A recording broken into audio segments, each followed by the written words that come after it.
New at 11 tonight, a Metro Detroit mother is demanding justice for her 7-year-old son.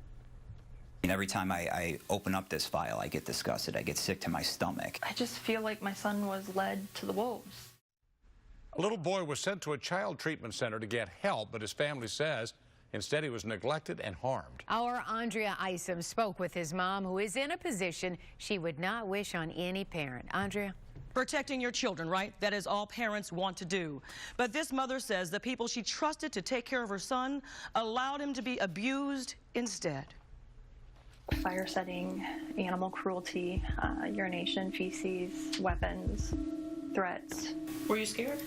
Absolutely. This 37-year-old Wayne County woman is not talking about a stranger.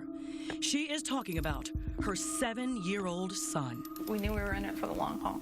She had to be. She knew it could be trying, adopting a small child who comes from a home of abuse, neglect, and fear. It is no surprise that he is haunted by his past, a past that she says is battling with his future.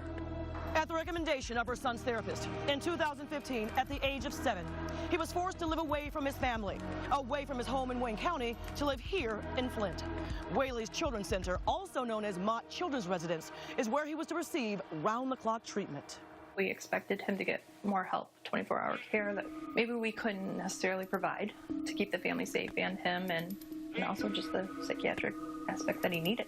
In the beginning, this parent was pleased with the facility, but it wasn't before long when she received a phone call from Whaley that took her breath away. We were just told that he was on the playground.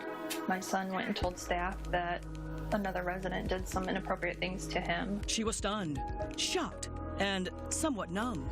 Because according to these court documents, he was supposed to be supervised and should have never been alone in the company of 2 older children, a 9-year-old and a teenager.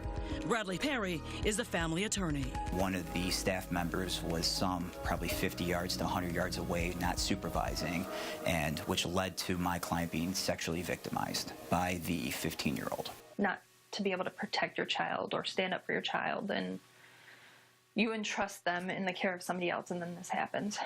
The state got involved and did an investigation as well. That concluded?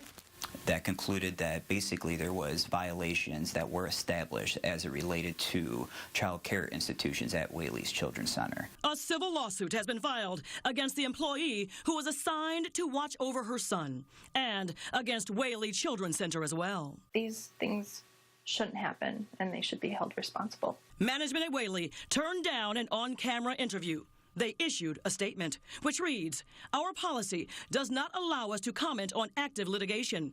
We believe that sensitive cases like this should not be tried in the media." My clients deserve justice. They deserve to be heard. It's taken a toll on him, and our whole family. Who is to blame for this?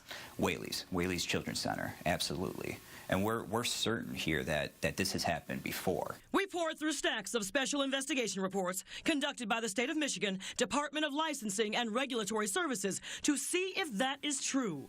Documents from 2012 to 2016 cite inadequate or no staff supervision for multiple minor residents on several occasions, leaving youngsters to their own devices to engage in sexual activity. Other children touched or fondled inappropriately. Children being left alone has resulted in other mischief and bad behavior to ensue. A spokesperson from the state of Michigan provided a statement saying actions can range from requiring a corrective action plan to revoking the facility's license, depending on the severity. Some of the violations did require corrective action plans, but the Whaley's Children's Center is still open for business, and that has this mother and her lawyer livid. We're asking anyone to just come forward, go to the authorities. For now, this mother is sending one constant message to her son. Know that it wasn't his fault, and to trust again. Wow. Hard to hear, right? Yeah, difficult, very, for sure. Right now, he's 10 years old. He is being treated full-time at another facility, but it's a long road and a tough one for everybody in that family. But he's doing okay. You know what? He's not. He's having a very difficult time. He's traumatized. Right. What he's gone through before, and now what happened allegedly at Whaley's has taken a toll on him. So I just hope, I know we all do, that he gets the help he needs and gets better soon. And thank goodness he's at another facility. Yeah. And you're going to continue to follow it to see what happens from here. All right. Go ahead.